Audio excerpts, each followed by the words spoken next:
자, 오늘부터 논어 강의를 시작하겠습니다. 저는 명심보감을 끝내고 나서 논어를 하나만 하고 많이 생각해 봤는데 사람들이 논어를 많이 읽으니까 같이 한번 해보는 것도 의미가 있겠다 싶어서 나도 공부해야 되고 하니까 같이 한번 읽어보겠어요. 에, 논어, 제가 지금 논어를 하는데 제 강의 특징은 전에 뭐 이제까지 강의한 거 다 들어보신 분은 알겠지만은 이 영어식으로 읽습니다. 알겠나요? 그러니까 한문을 영어 문법을 이용해서 영어 문법을 응용을 해서 읽기 때문에 이 따라하다 보면 저절로 한문의 물리가 익혀집니다. 물리를 알게 됩니다.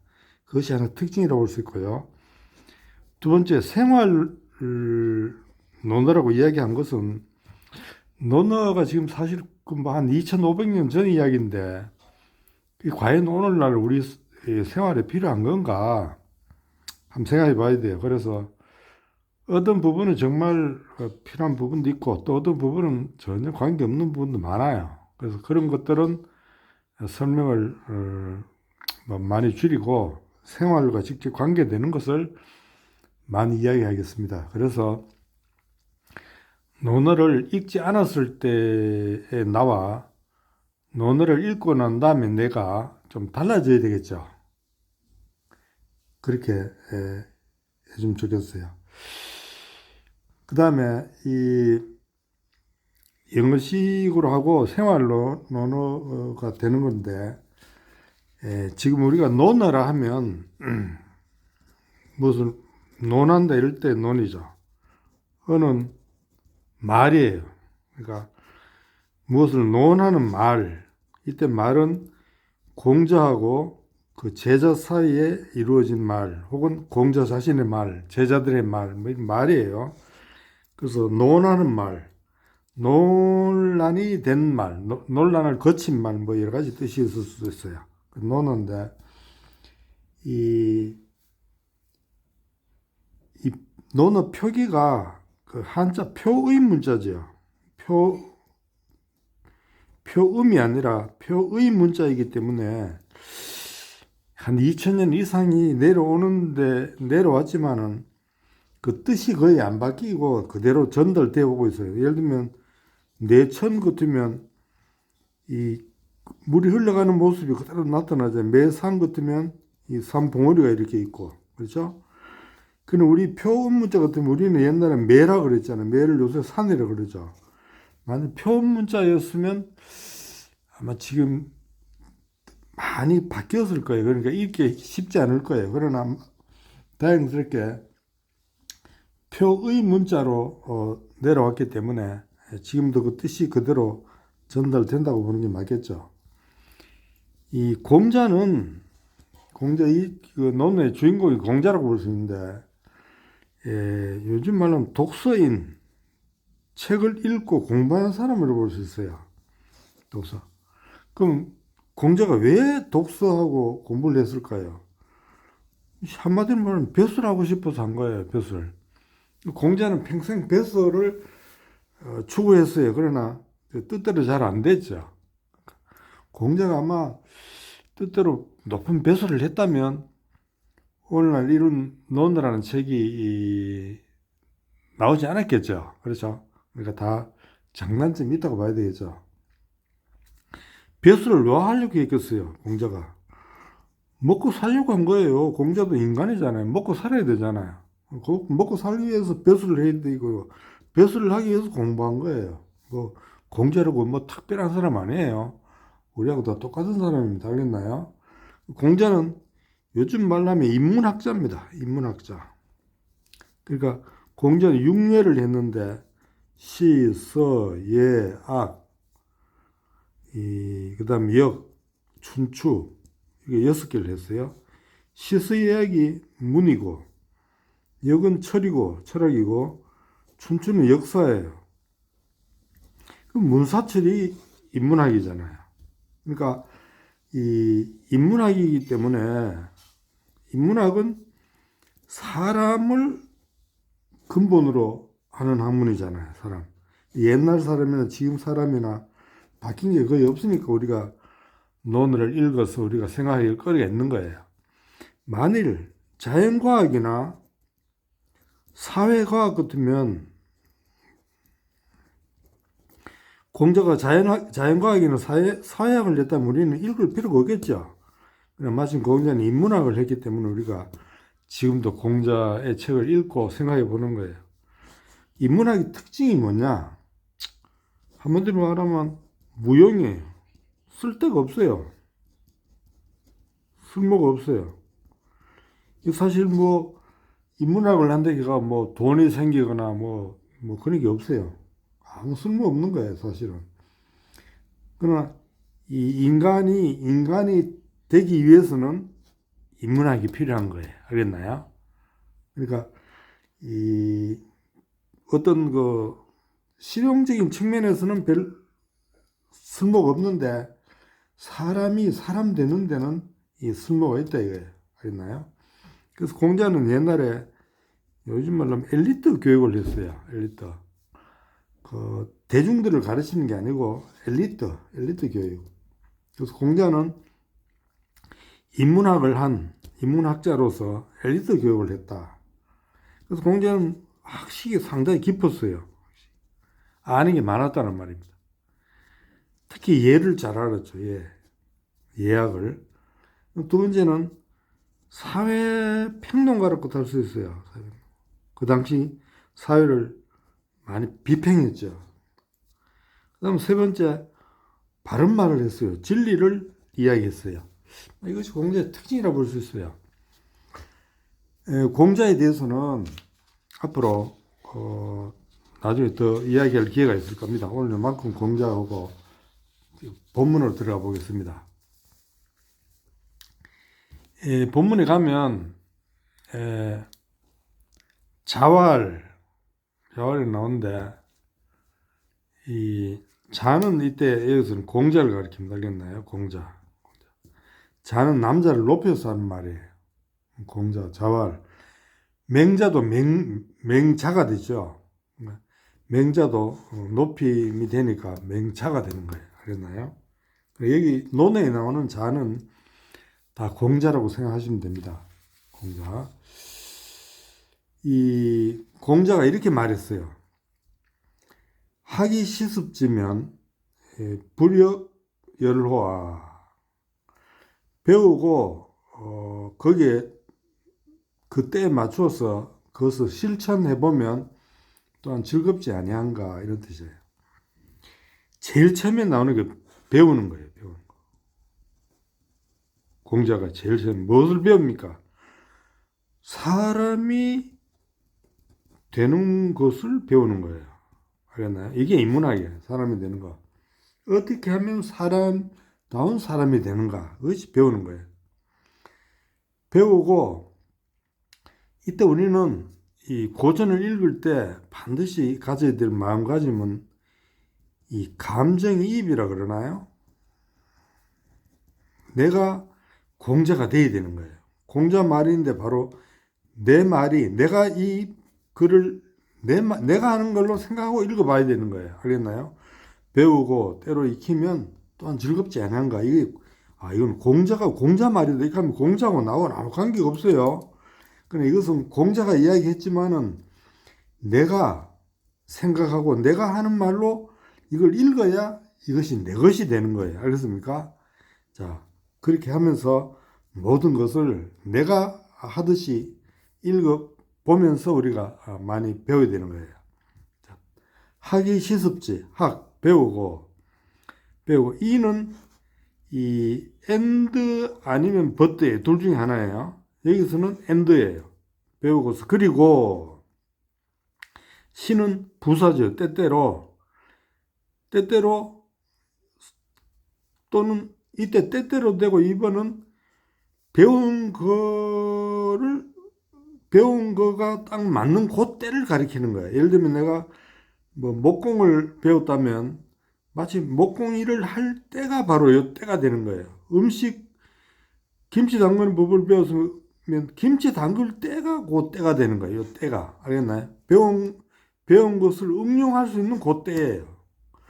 배우고서, 그리고 그 배운 것을 응용할 수 있을 때를 만났을 때 그것을 습은 타동사고 지는 목적이에요. 습은 익히다인데 이거는 여기서는 실천한다, 행동한다, 실천한다. 그것을 실천을 해보면 배우고 이론과 실습이 따로 노는 게 같이 가는 거예요. 배우고서 그 배운 것을 응용할 그때를 만나서 그것을 실천하면 이런 뜻이에요. 실천하면 또한 즐겁지 아니한가. 이 열이나 열은 같은 거예요. 그 열이라는 것은 기쁨인데 기쁠 열자죠. 마음 신변이 붙었잖아요. 마음 속에서 나오는 기쁨이 열이에요. 알겠나요? 마음에서 나오는 기쁨. 우리가 모르는 것을 배우면 마음 속에서 굉장히 기쁨이 솟아나죠. 그 기쁨이에요. 배우고서 늘 그것을 실천하면 또한 기쁘지 아니한가 이렇게 되는 거예요. 알겠나요? 호는 아니한가 이런 의문형으로서 강조하는 거예요. 기쁘지 아니한가, 또한 기쁘지 아니한가 이렇게 돼요.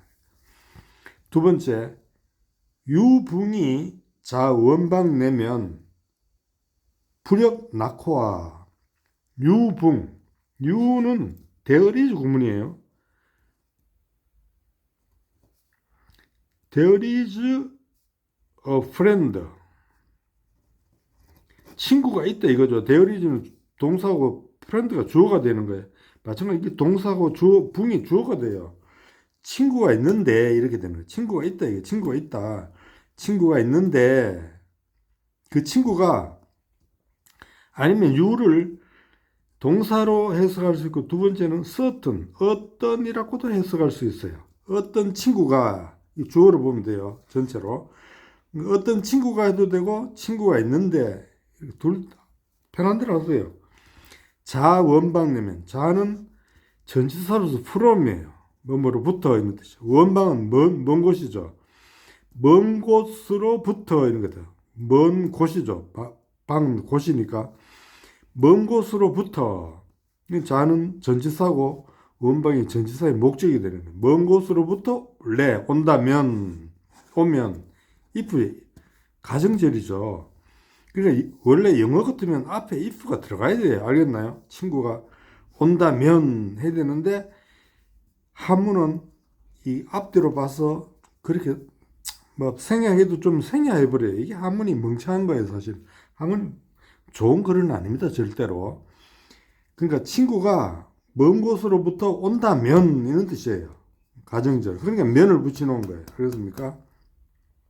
친구가 멀리서부터 온다면 또한 이때 락은 열하고 좀 달라요. 즐겁다. 즐겁지 않는가.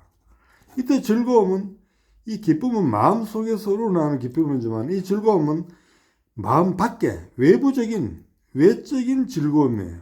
외적인 즐거움. 예를 들면 우리가 맛있는 음식을 먹었을 때 입이 즐겁죠. 그런 즐거움이에요. 친구가 와서 서로 이야기하고 술도 한잔하고 할 때 그 즐거움을 가리키는 거예요. 어떤 친구가 먼 곳으로부터 오면 또한 즐겁지 아니한가 이런 뜻이에요. 임부지 불온이면 불역 군자호와. 이는 다른 사람의 남을 가리켜요. 남들이 부지 타동사. 남들이 몰라준다 이거. 여기에 목적이 생략됐어요. 목적이 뭡니까? 나를이라는 목적이 생략됐어요. 그 한문은 이 생략해도 알 수 있는 부분에 이게 또 생략을 해버려요. 영어 같으면 이거는 문장이 틀렸어요. 알겠나요? 그러나 한문은 이렇게 생략해도 문장이 되니까 한문이 별로 어렵게 느껴지는 거예요. 알겠습니까? 이걸 찾아야 되니까. 남들이 나를 알아주지 않는다. 알아주는 거예요. 이 부지는 알아주면 뭐 하는 거예요? 나를 등용하는 거죠. 나에게 벼슬을 줄 거 아니에요. 아, 저 사람은 군수할 만하다면 군수 자리 줄 거 아니에요. 그렇죠.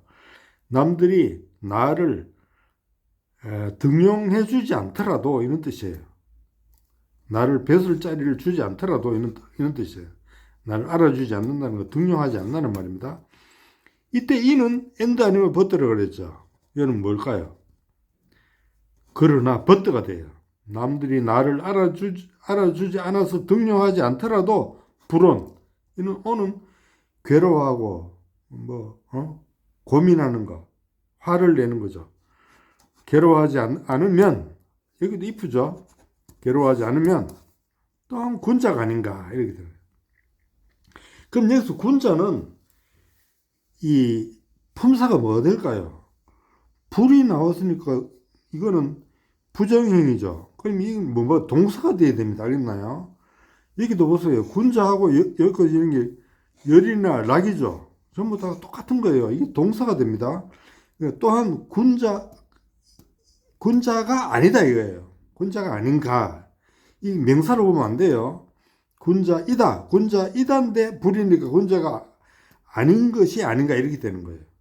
군자가 아니다 아닌가 이렇게. 이게 이 군자를 동사로 해석이 됩니다. 이거 솔직히 이게 자꾸 명사로 보면 안 돼요. 이 앞에 열이나 낙과 똑같은 거예요. 열이나 낙. 이 열이나 낙은 동사로 써 있잖아요. 왜? 조동사 불이잖아요. 불군자, 불낙, 불열. 그렇죠? 그러니까 이 동사로 쓰겠습니다. 자, 그러면 여기서 군자가 뭔가 한번 생각해 봅시다. 이 공자는 자기 스스로를 군자로 생각했어요. 공자는 자기를 이 세상에서 가장 높은, 가장 위대한 사람으로 본 게 군자예요. 공자는 이 세상에 제일 훌륭한 사람을 성인으로 봤어요. 성인. 공자는 누구를 성인으로 봤냐면 요임금, 순임금, 우임금,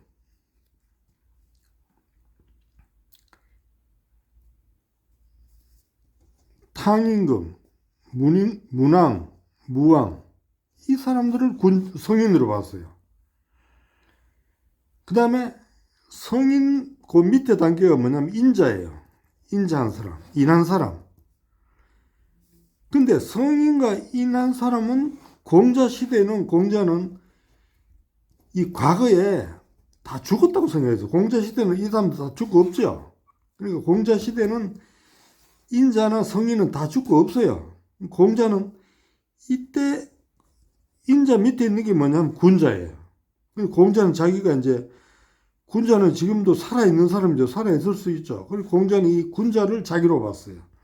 그래서 공자는 성인이나 인자는 다 옛날 사람이고 될 수 없는 위대한 사람이니까 나는 그 밑에 있는 군자 정도다 이렇게 생각한 거예요. 알겠나요? 군자.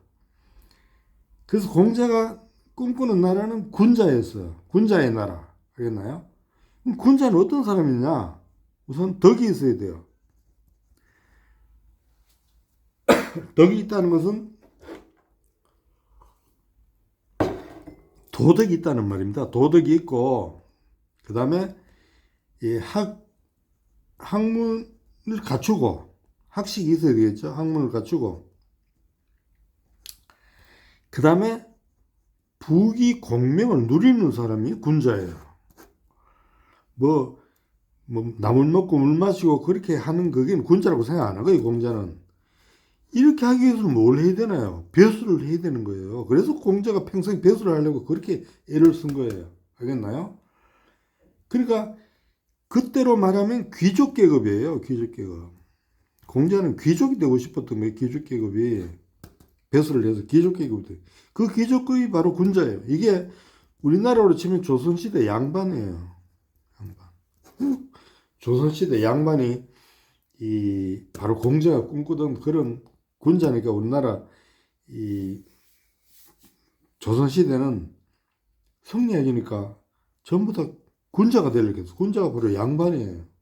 하고 앉았잖아요. 근데 이 군자는 군자 밑에가 뭐냐면 소인이에요. 소인. 알겠나요? 소인.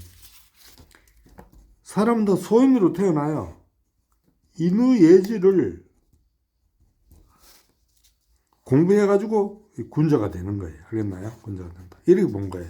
그리고 공자는 자기가 올라갔다 이렇게 본 거예요. 우리나라 양반들도 올라가서 하고 앉아 있었잖아요. 그러나 우리나라 본래 사상은 내려와야 돼요. 다시. 알겠나요? 내려온 사람이 대인이에요. 즉 홍익인간이에요. 이것은 나중에 설명을 해드리겠습니다. 근데 우리 조선이 망한 이유는 군자 양반에 대해 가지고 전부 다 귀족이 돼가 위에서 혼자 즐겁게 살았어요. 알겠나요? 백성들이 죽든 말든. 그럼 조선이 망한 거죠. 자, 그 다음에 그러니까 우리는 대인들의 나라예요. 대인들의 나라. 한국은 원래가 홍익인간의 나라예요. 그리고 우리 대한민국이잖아요. 알겠나요? 대인들의 한국이라는 말입니다. 자, 그 다음에 여기 보면 공자가 제일 먼저 말한 게 기쁘다. 그 다음에 즐겁다. 연락을 말했죠. 기독교 쪽인 서양의 문화는 원죄를 중시하니까 얘는 이 죄책감이 많아요. 죄책감의 문화라고 할 수 있어요. 죄책감. 원죄를 위해서. 그러니까 이 세상에서 어떻게 하면 이 원죄에서 벗어나는가. 예수를 통해서 원죄에서 벗어나야 되겠다. 그래서 기독교가 이제 죄책감, 원죄를 벗어나는 거. 그 다음에 일본의 문화는 흔히 부끄러움의 문화라 그래요. 일본 사람 보면 상당히 부끄러움을 많이 타요. 그러니까 이 자랑하는 걸 굉장히 자랑을 잘 못하죠. 그 사람들. 부끄러워하는 거예요. 그 다음에 중국의 문화는 공자 여기 나오잖아요. 즐거움, 기쁨의 문화예요. 그러니까 연로와 낙호와 연락의 문화예요. 연락. 즐거운 문화. 그러면 왜 중국이 이런 기쁨, 즐거움의 문화가 나오는가를 우리가 근본적으로 생각해보면 중국 사람들은 이승과 저승이 있다면 저승을 인정 안 해요. 알겠나요? 그러니까 죽음 이후의 세계는 중국인들은 인정을 안 하는 거예요. 오직 있는 건 이승밖에 없어요. 이 세상밖에. 이 세상밖에 없으면 어떻게 해야 되겠나? 하나님 우리도 죽어서 뭐 천당 지옥이 없다고 생각해 보세요. 천당 지옥이 없으면 뭐 이승 살 때 뭐 내가 뭐 겸손하게 뭐 남을 도와주고 자식할 필요 없잖아요. 어떻게 하면 되겠어요? 그냥 즐겁게 살면 되는 거예요. 기쁘고 즐겁게. 그렇죠. 남이야 죽든 말든 남은 기쁘고 즐거우면 되잖아요. 그게 지금 현재 중국 사람들 보세요. 그렇게 살고 있지. 알겠나요? 그러니까 이 사람들은 이 세상이 모든 거 끝이라고 생각하는 거예요. 저 세상은 없어요. 그 중국인에게는 신이라는 개념이 없습니다. 알겠나요? 지금 중국을 뭐 전도한다고 하지만은 평생 해도 전도 안 됩니다. 중국은 기본적으로 신을 인정 안 하는 나라예요. 알겠습니까? 이 세상밖에 없어요, 중국인들은. 그 종교가 뭐 있었나요? 도교, 신선교지요. 신선교가 뭐예요? 신선이 되자는 거예요. 신선이 뭐예요? 죽지 않는 인간이 신선이에요. 어디까지는 인간이에요? 죽으면 안 돼요. 죽고 나서 천당 지옥이 없으면 어떡하겠어요? 중국 사람 의심이 많아요. 죽으면 안 돼요. 그러니까 영원히 살아야 되는 거예요. 영원히 살자는 종교가 도교예요. 신선교예요. 그러니까 중국인들은 이 속담에도 보면 개똥밭에 굴러도 이승이 낫다 이런 말이 있죠. 그러니까 중국인들 자살 잘 안 합니다. 원래는. 요즘 모르겠습니다만 원래 옛날에 중국인 자살 잘 안 해요. 왜? 자살하면 안 되잖아요. 일생이 끝인데. 그러니까 일생은 뭐 똥밭에 굴러도 일생은 살아야 되는 거예요. 알겠나요? 그럼 중국인들 굉장히 실용적이에요. 현실적이죠. 현실적이고 실용적이에요. 그러니까 뭐를 좋아할까요? 돈을 좋아하는 거예요. 돈. 아마 전 세계에서 돈을 제일 좋아하는 민족 중에 하나는 중국인이 아닐까 싶어요. 근데 이 자본주의적인데 어떻게 공산주의를 하는지는 모르겠어요. 공산주의가 물론 유물론 물질이죠. 그래서 그런지는 모르지만 하여간 내가 볼 때는 아이러니해요. 좀. 그래서 중국인들은 이 귀신관을 살펴보면 중국인을 좀 더 잘 알아볼 수가 있어요. 중국인들은 사람은 누구나 똑같이 산다고 봐요. 알겠나요? 길이가 같아요. 근데 어떤 사람은 이승을 요만큼 살고 저승을 저만큼 살아요. 이승과 저승을 합치면 같아요. 어떤 사람은 이승을 요만큼 살고 저승을 요만큼 살아요. 근데 이승은 좋은 곳이고 저승은 나쁜 곳이야. 그러므로 이승을 오래 산 사람이 좋고 이승을 짧게 산 사람은 나쁘다고 보는 거예요. 알겠나요? 이게 중국인의 귀신관이에요. 그러니까 중국인들은 끝까지 살아남아야 되는 거예요. 알겠나요? 그러면 중국은 요즘 같은 뭡니까? 그 생체 이식도 하고 이식을 중국 엄청 많이 하는 모양인데 그걸 전부 다 어떻게 해서라도 생명을 연장하려고 하는 거예요. 글쎄 어느 것이 맞는지 주고 봐야 알겠어요. 그렇죠? 하여튼 그런 거예요. 그럼 한국은 뭘까요? 한국은 생각하는 사람마다 다르지만 내가 옛날에 누가 이어령 씨가 말했나? 신명의 문화라 이렇게 말했어요. 신명이 나야 된다 이게. 신나면 잘하죠. 그래서 한국은 이 정치가들이 국민을 신나게 만들어줘야 되는데 막 짜증나고 막 이러면 이제 나라가 안 되는 거예요. 국민들이 잘 살 수 있게 신나게 살 수 있는 그런 나라를 만들어주면 좋은데 그게 정치가 할 일이에요. 우리나라는 신명을 일으켜줘야 되는 거예요. 오늘 이 글을 읽어보면서 이것이 공자가 한 것이 아니고 내가 한 말이다 생각하면서 나도 배워서 그것을 늘 실천하면 또한 즐겁지 않는가, 기쁘지 않는가. 친구가 멀리서 찾아오면 멀리 있는 친구하고도 서로 사귀고 이렇게 하면 즐겁지 않는가. 그래서 공부하면서 늘 친구들하고 즐겁게 사는 그런 생활이 됐으면 좋겠습니다. 요즘 늙은 사람들이 할 일 없다 하는데 사실은 공부하면 시간이 모자라요. 공부하는 사람은 시간이 부족합니다. 그래서 공부하고 친구들하고 만나서 공부에 대해서 이야기하고 서로 의견을 나누는 것이 즐거움이 될 수 있을 거예요. 자, 오늘 이만큼 할까요?